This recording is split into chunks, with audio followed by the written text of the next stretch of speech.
Hi there, everyone. Welcome to the ACSA Top 5, where we are giving you the 5 things you need to know about the California public education budget. As you know, a few hours ago, Governor Newsom came out with his May budget revision, and now we're giving you the details with Edgar Zazueta, who's ACSA Senior Director of Policy and Governmental Relations. Edgar, thanks so much for being with us. Let me hit you really quickly with a couple of quotes that Governor Newsom had within the first couple of moments here. He says, entering into this moment, we're in a better place than we entered into the Great Recession. Then he talked about, while the numbers have changed, the values have not.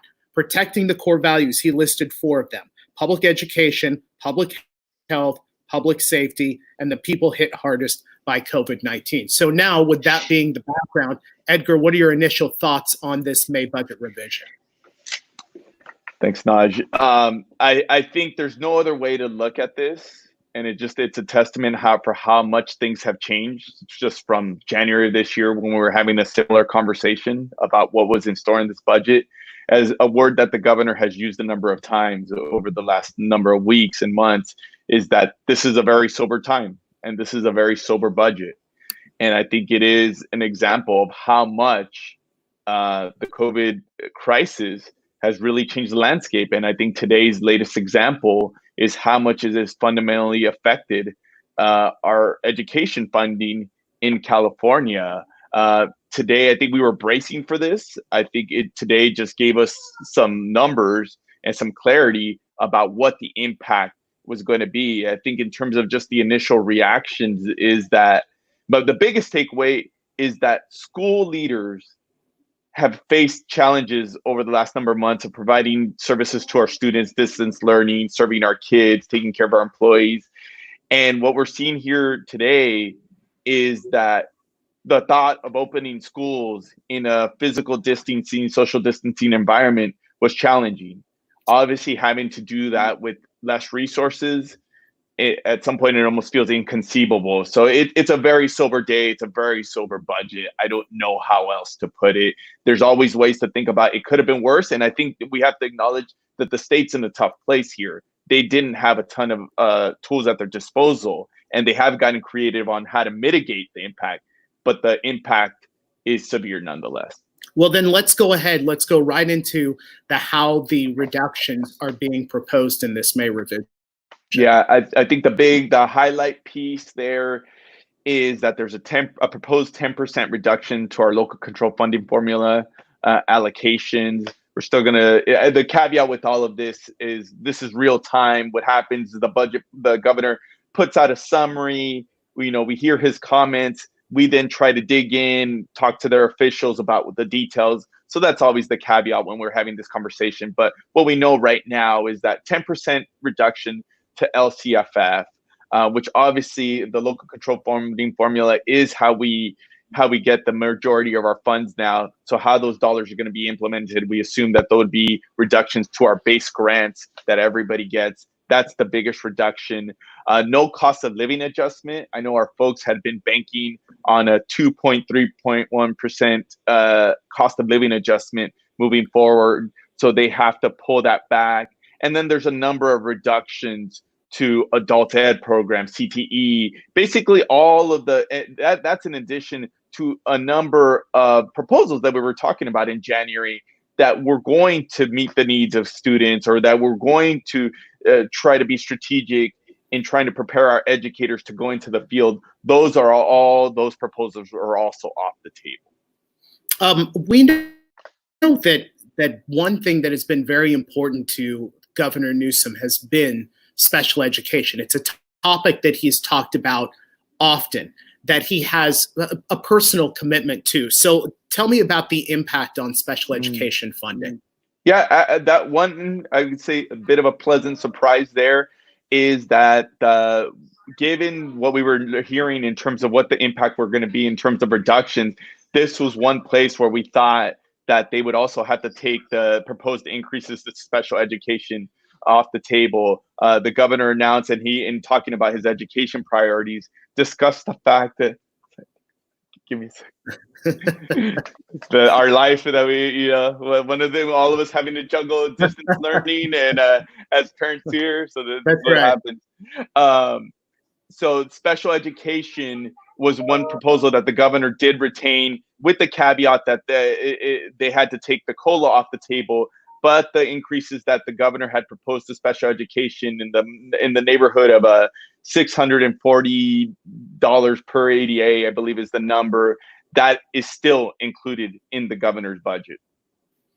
Let me ask you, you and I were on a call this morning, and you said that you've heard two words quite often leading up to this, which is sober message. So I will ask you then, with that the background of sober message and leading into what we had expectations for too, any bright spots or silver linings to today's announcement? It's important to look at the bright spots. And I think the one piece that we also have to remember, that this is a step in the process. What we're hearing today, it's an important step, and I want to underline that. When the governor puts out a May revision, just like he puts out a budget in January, that is a big step in the process, but it's not the final step. So this is there's still conversations to be had with the legislature, with the stakeholders. So we do think that this is going to evolve. In terms of some bright sides, so we talked about special education are being there in terms of those monies that we thought may have to be taken off the table. That's one.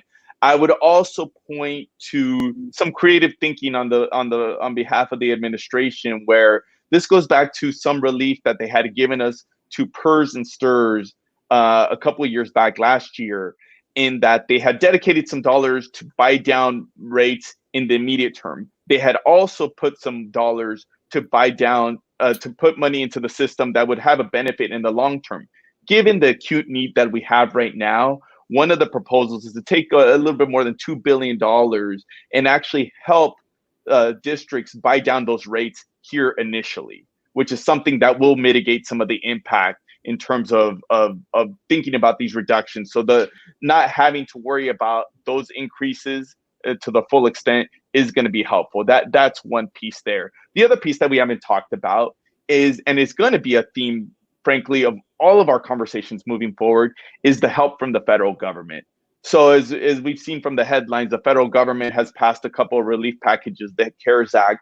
The state, Governor Newsom is proposing taking about $4 billion of those dollars and dedicating it to mitigate some of the impact to K-12 education, K-14 education. In this case, what they're talking about is dedicating $4 billion to give what they're calling discretionary dollars, but really aimed at meeting the needs of students and trying to mitigate the impact of what they're calling loss of learning, acknowledging that this has been an unprecedented time for our students.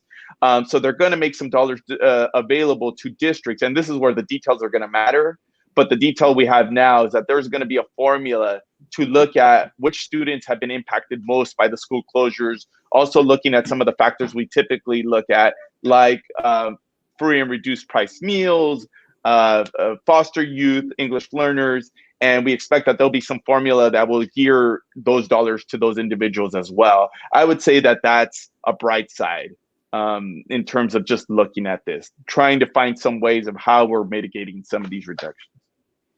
You know, in the absence of knowledge, people come up with their own conclusions. And we have many times said educators need to go out and tell their story. They need to go out there and they need to advocate for students, but they also need to talk to lawmakers, talk to the public, their school community about what's happening, what's really important. So with that, I ask you, now what?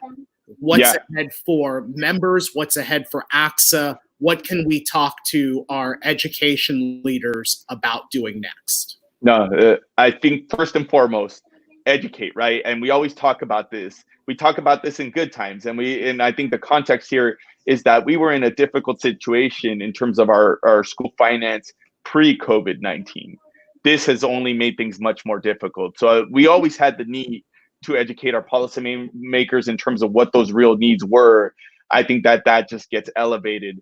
I think very, very specifically, I don't know that the policymakers yet clearly understand what it's going to take to open schools in this social distancing environment. I mean, we've all heard about some of the ideas that are being thrown around about split schedules, about reducing the number of kids that we have to our school, of getting really creative, everybody wearing masks, PPE for all of these things are with having the health and safety of our individuals at the forefront. But those also cost resources. Okay, give me a second. Give me a second. Come here. Come here. Okay, I'll get it to you. Go ask your sister. Sorry about that. You can plan it out as much as you can. But hey, it's live TV, and he's tired of hearing you talk about the budget. Yeah, I'm probably tired of hearing myself talk about it as well. As I was saying, the piece on the advocacy is that we do need to educate in terms of what it means to actually open up schools, that those things are with the health and safety of our students and our staff at the forefront, but those take resources. And the concern now is that some districts are going to see, given the restrictions that are going to have to be in place, given how many resources this is going to take, some of them may feel like, look, I can't do it. Should we stay in distance learning? And I think that's one of the pieces that the state, just educating on that, we need schools to be operational. As we've heard the governor say many, many times, we're at the cornerstone of this economic revival here in the state. So I think just putting forth that message is one. I think the second piece, also related to advocacy, is that there's only so much the state's going to be able to do. And while we're going to continue to ask our state policymakers to look at where we can further mitigate some of these reductions, a lot of these cuts that the governor has proposed have trigger language that if we get federal relief from Washington, D.C. in the form of another stimulus package, that some of those reductions may be curtailed. We may be able to take some of that off the table. All right. Your Director of Policy and Governmental Relations with ACSA. Edgar, we'll let you go deal with your family right now. Edgar, thanks so much for being with us. And folks, for our ACSA members, for our viewers at home, we want to let you know of a couple of things coming up. A little bit later on this afternoon, we will have a deeper analysis from Edgar's Governmental Relations team. Also coming up in the 5 o'clock hour today, around 5:30 for all of our members, we'll have a statewide call for a deeper analysis and a little bit more of a Q&A. That's coming up at 5:30. A link to that call will be coming up in an email, as well as the deeper analysis. So thank you so much for watching us here on the ACSA Facebook page and on the ACSA YouTube page. You've been watching live, and we'll have further details on the state May budget revision coming up a little bit later on today. Thanks so much for joining us.